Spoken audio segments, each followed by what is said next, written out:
Happy Thanksgiving to all of you, and I hope this day brought some blessings, brought some fun, a little bit of lightheartedness. Let's see, and things that you can think of to be thankful for. I'm thankful that you clicked on this video.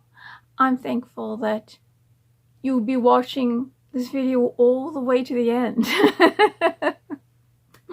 Oh, there's many things I'm thankful for. I'm alone. I didn't go to the store yesterday, so I didn't have anything to cook special. If I had a friend coming over, I would have definitely gone to the store and made a really special Thanksgiving dinner. I would have repeated the Thanksgiving dinner that my grandmother invented when she came to this country. So I'm very thankful for that Thanksgiving, because it doesn't matter where I go, and I'm primarily a vegetarian, but I grew up on this particular type of Thanksgiving, and anytime anyone else makes Thanksgiving dinner, or I go somewhere else, I'm very disappointed because there's just no comparison. And amongst the things I'm thankful for, my 2 doggies. At this moment, I have a roof over my head, though the government is going to be taking it soon. That Trump was elected 4 years ago, and I'll be doing another video. Just different ways to think, no matter what happens, ways to carry on. Which should be a very, hopefully, is very video that's going to help you focus and be very happy and peaceful. That's what I want to elicit, and I want to drive home the point that that's how we're going to get through all this. But anyway, let's get back to things to be thankful for, and I'll tell you a bit about my grandma's Thanksgiving dinner and what made it so much better than any Thanksgiving dinner I've ever had. Okay, I'm always thankful for Elvis, not the fact that Colonel Tom Parker turned down "I Will Always Love You." We'll never have that. I'm thankful for Tom Jones. Okay, I'm thankful for my 2 doggies. Of course, not in that order. Maybe the doggies might come first. I'm thankful that you're here. Even if it's one person out there that's listening to me, I am thankful. And I offer you all the love in the world, and all the blessings, and all the hope, and all the happiness in the world. And if I'm giving that to just one person out there, that's good. That's good. That's a wonderful thing. I might not ever know who you are, but I'm wishing you love. Well, let's see what else I'm thankful for. I'm thankful that we do have the internet. I'm thankful for the fact that there are people like you that go through the internet and scour it for the truth. That you don't live in an echo chamber. That's something you can be thankful for. You don't live in not if you're watching my videos. You don't live in an echo chamber. You're searching the web to find the truth. You know the truth. Rather than those who are living in this echo chamber are creating a lot of destruction and filled with a lot of hate that we don't have for them. We just wish them, we want everyone to be happy and prosperous and free. Free. Not free to hurt someone else, but freedoms. To think, to speak, and not go to jail for what we think or say. Let's see. Other things to be thankful. Oh, yes. There are many YouTube channels that I'm very thankful for. And people who, they scour the internet for the truth. They present it in their own way. And some have a lot of subs, some have not many subs. But I enjoy what they bring me. I even enjoy reaction videos. The other night, I was very sad, very lonely. And so I watched a bunch of reaction videos. One in particular, it's called The Jay Show. Jay spelled Gayy. It's a woman. And she discovered Elvis, I think it was this year. And she just loves Elvis, especially in his leather suit, the leather jacket, leather pants.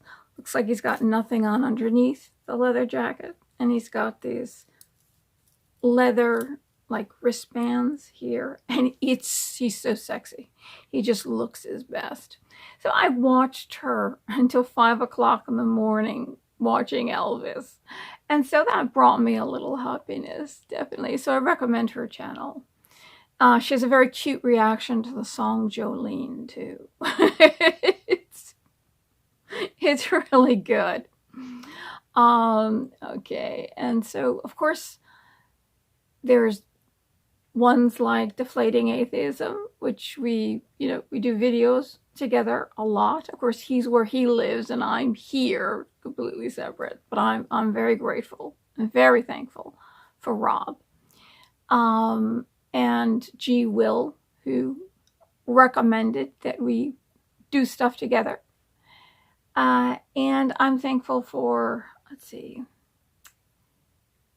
two channels. I want to say two channels. One is a very big channel, but the guy worked from the bottom all the way up, and he's received awards, he's received accolades, and so which has brought him a lot of attention, and a lot of people became viewers.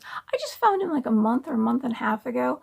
I've never seen him before. I think somebody mentioned his name once, but it just went in one ear and out the other, assuming that I knew who he was because he was so big. And his videos were never recommended, never came up as a recommendation in all these years. But it's Tim Poole, and he has 3 channels. And he scours the internet, and he finds all the good bits of news. But all this time I've been doing videos, I've never watched him because I never knew he existed. But like I said, about a month or a month and a half ago, I found him because he was interviewed on Glenn Beck. And Glenn Beck, I just subscribed to not too long ago too. He wasn't on the internet before. But that's how I found Tim Poole.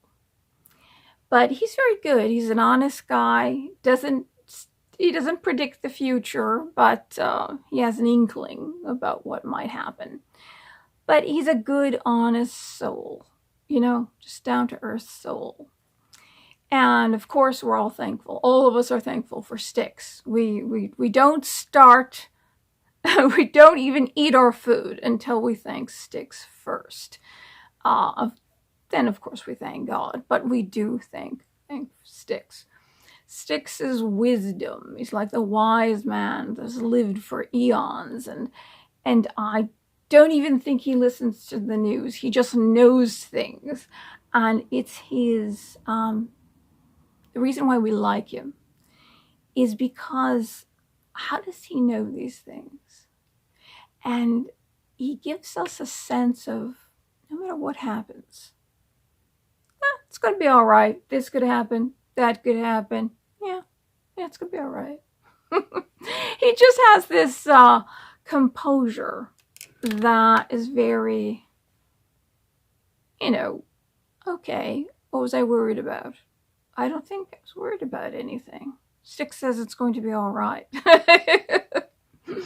So I'm grateful to him, and I'm grateful to my wonderful neighbors. I have 2 lovely Italian family living next door. And I'm very grateful for them. And of course, I thanked you first. I thanked you first, definitely. So, anyway, I'm going to tell you, let's see, it's already 9 minutes and 30 seconds, but I'll tell you very quickly about my grandmother's Thanksgiving dinner. And I think you'll like it because it's not American at all. She had no idea how to make a Thanksgiving dinner, what it entailed, thank God.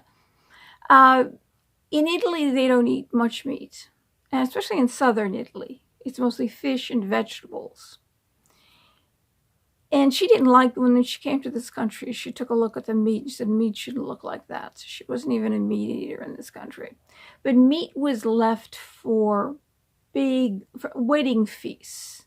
Otherwise, most of it's really vegetarian, or something you can get off of the living animal rather than killing the animal.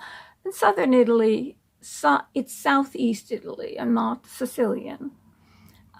It's Barese, the Provincia de Bari. It's a Bari. And I is pronounced like an E, and A is pronounced like an A-A. Ba. Body. Okay, so that's where I come from. It's facing Greece, the Adriatic Sea facing Greece. So what she did was she used ground beef, she used Parmesan cheese, Romano cheese, Asiago cheese, some other cheeses, herbs, lots of garlic, and of course egg, because that holds the stuffing together, and she mushed that up.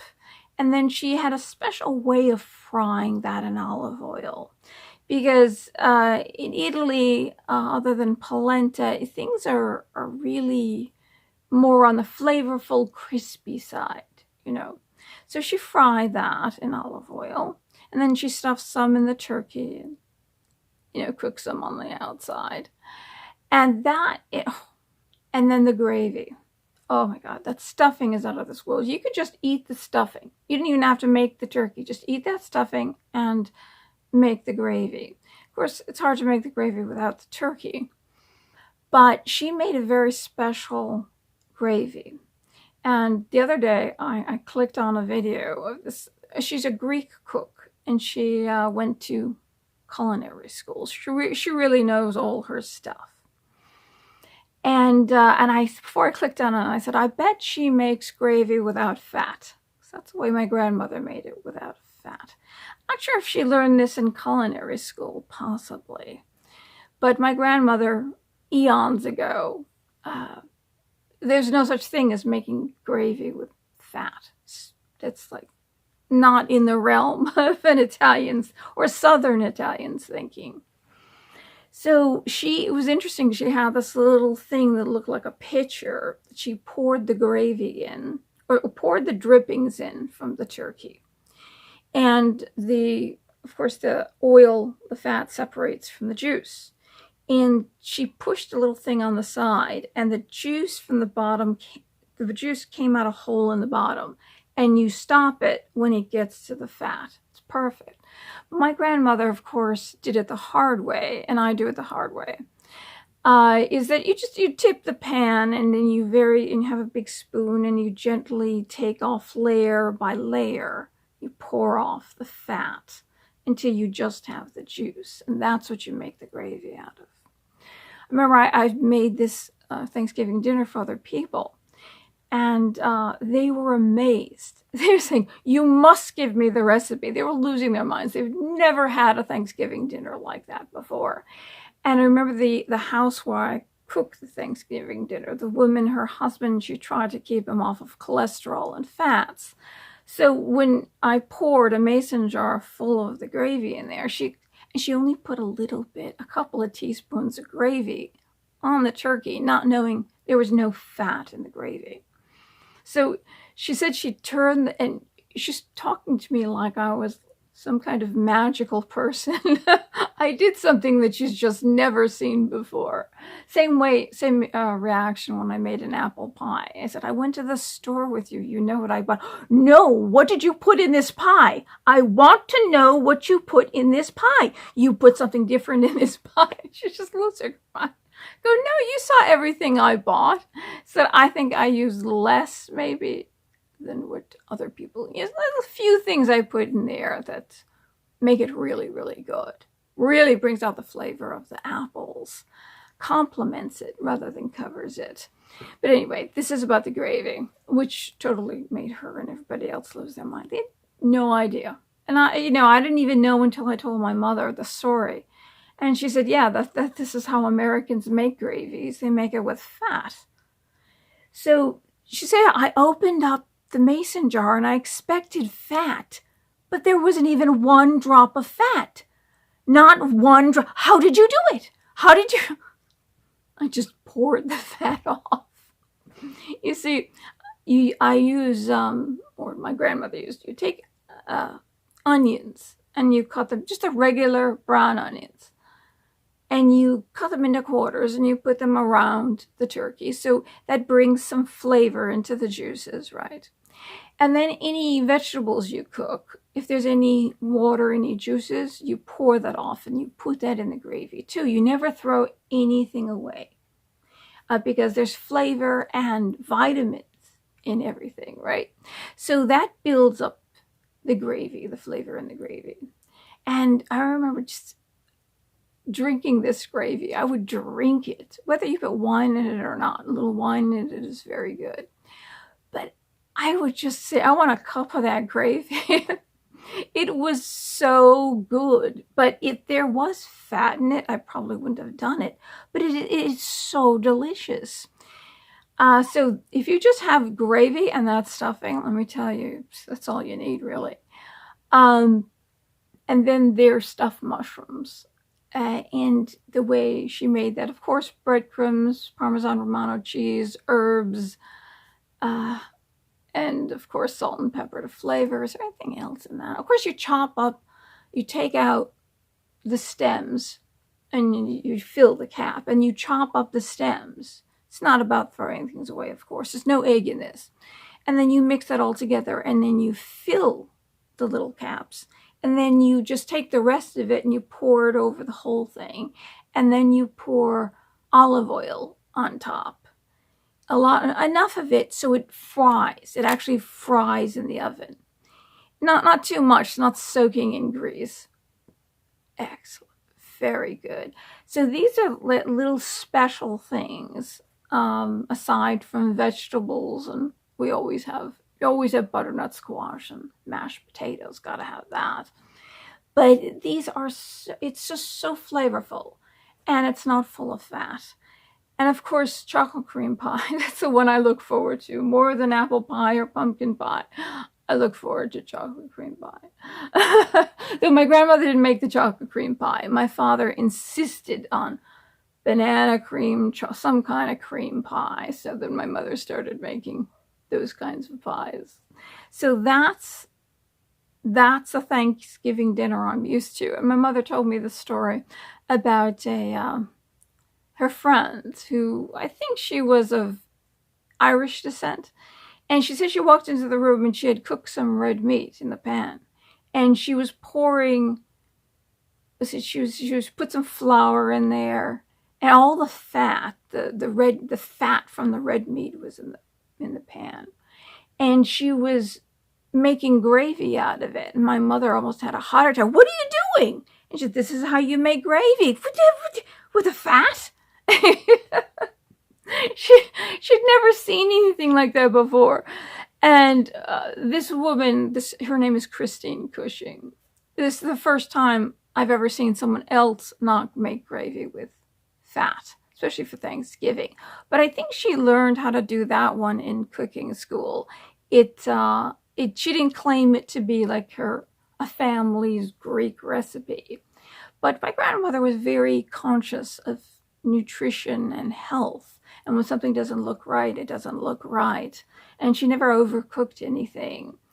She knew how to do everything just right. She was taught by the nuns, believe it or not, because her mother went to finishing school, because her family, they were of a noble rank, because her father was the one who did the marble work in St. Nicholas's tomb in Turi, Italy. That's where she comes from.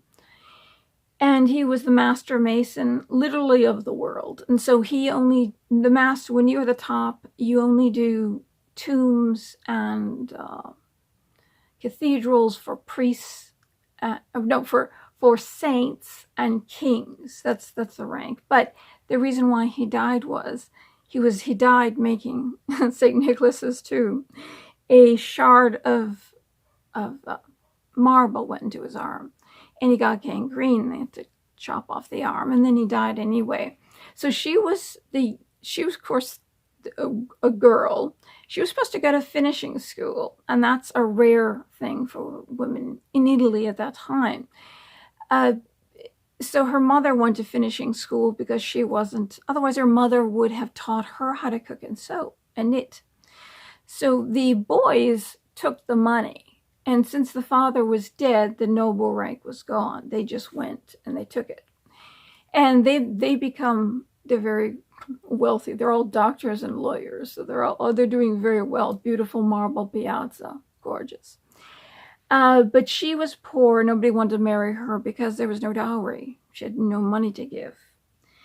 But thank God my grandfather did marry her. So she was sent to the nuns. The nuns knew how to cook. For some reason, they were the best cooks and the best sewers and the best knitters. And she could cook and sew and knit like nobody's business. And she sewed like a professional tailor. So they were poor. They were extremely poor. My grandfather was a hod carrier. He would carry the bricks on his back. And he helped build a building at the local Ivy League college. He spoke 7 languages. He was fully educated. But in this country, he was Italian, so he was at the bottom. He should have been teaching at the college. But they didn't allow that back then. But their door was open. They were poor, but their door was open. He grew all the vegetables, made wine, made grappa. And so they ate very well. And she could make tons of pasta really fast with her thumb and a knife. And she called them cupellines. So anybody who was hungry could come in and eat. And they had 6 children, 2 or 3 that died. But they had 6 children that lived. And so everybody was welcome, no matter how poor they were. And the food was really fantastic. So I am grateful for that. I'm thankful for that. Having that inspiration to cook better, and to cook better than, I'd say, the best Thanksgiving dinner, which is an Italian meal, which sadly you can burn down a city, but you can't have your family and friends around you, or they'll check the cars that are in your driveway. It's against the law to have Thanksgiving, to thank God and to be thankful that we're living in America, a place of freedom, once was. But you can burn down a city. But I'm thankful for Trump because he has opened our eyes. When people didn't realize how crazy the left was and how communist they were, fascist communist they were. People's eyes are really open. I always knew this. This is something I was quite aware of. But a lot of people didn't realize that it just wasn't a different political ideology trying to do the same thing by different means, help the people, but by different ways of doing it. They're really crazy, and they are really, fascism is a form of socialism. It is a form of communism. It's all different. It's similar, little different things, but similar, but they all take God away. So it's it's bad to thank God and to be grateful for living in America. But it's okay to burn down a city. And it's interesting, the Pilgrims, I just want to finish this off with the Pilgrims. They were helped by the Native Americans, but at the same time, the Pilgrims actually helped the Native Americans. The Pilgrims, interestingly enough, started off, in a way, living in a commune because they thought that people who could, whatever they could do, they did, build houses, cooked food, and everyone had the same, even if you couldn't contribute. As it turned out, people just decided not to work, not to cook, not to clean, not to build, not to do anything. And so that ended. They realized a working society it just couldn't last. if they allowed this to be like a commune. So in that little, very small, it's like a cell in an organism, that first cell, when the Pilgrims came over, they tried it. It didn't work. Big failure. But they did help the Indians, Native Americans, I should say, because the two tribes in Massachusetts, they said, look, we need some help, because they take our braves and they bring them back to their home, and they flay them alive, which is something that the Aztecs did. They didn't just cut the hearts out, 5,000 or 6,000 people a day, and then cannibalize the body, by the way. But the priest was lucky because he got the heart to eat.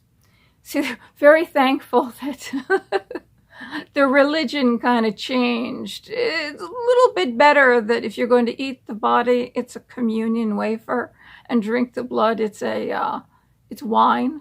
It's very different than flesh and blood of a real human being. So they gave them guns so they could protect themselves from the other tribes. So the Pilgrims actually helped the Native Americans and protected them from other tribes there were some tribes, that's why the Iroquois Nation was formed, is because they got to a point that they were sick of, they would brutalize and massacre. That's what happened. One tribe would just massacre the other. And these 5 tribes got together and made a pact that they wouldn't do that. But our Constitution was not, if you've heard this, was not modeled really after that. That's a fallacy.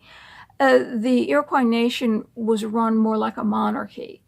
Rather, the original, the chiefs that headed the Iroquois Nation, it was their descendants that would run it. So if you were at the bottom, you could never work your way to the top. Just like a monarchy, you're in a different class. Or in communism, socialism, you're at the bottom, you'll never be at the top.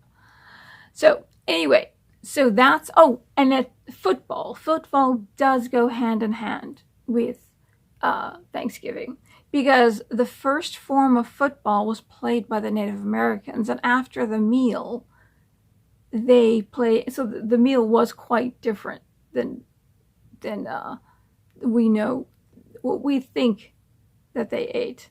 But anyway, afterwards, they played a form of football where one team would paint their faces completely, so you couldn't tell. So afterwards, you didn't have a grudge against, oh, you did this or that in the game, and then you went. What would happen? The Native Americans said that at the end they would start to fight with each other. I know what you did when we were playing that game. And so it was a form of football, similar but different. But it's interesting that each one of them, their face was painted a different color. Well, you knew the opposite team by the colors, but you didn't know the individual players that protected them. So there's a little info on the first Thanksgiving, what I'm thankful for, and the best as far as I'm concerned, and I'm primarily a vegetarian, the best Thanksgiving dinner that you just can't. As far as I'm concerned, there's no comparison. It's only disappointment, really. It's a bread stuffing, and there's no flavor in anything. It's like, okay, God bless you, and stay strong and safe. We'll help each other get through this. So thank you very much for watching this. Happy Thanksgiving and happy holidays. Merry Christmas, Happy Hanukkah, Kwanzaa, everything you celebrate. May it be blessed, may it be happy, may it be full of love, even if it's just the love that I can offer you and the love that you offer me back, even though we don't know each other. Okay, goodbye and stay strong.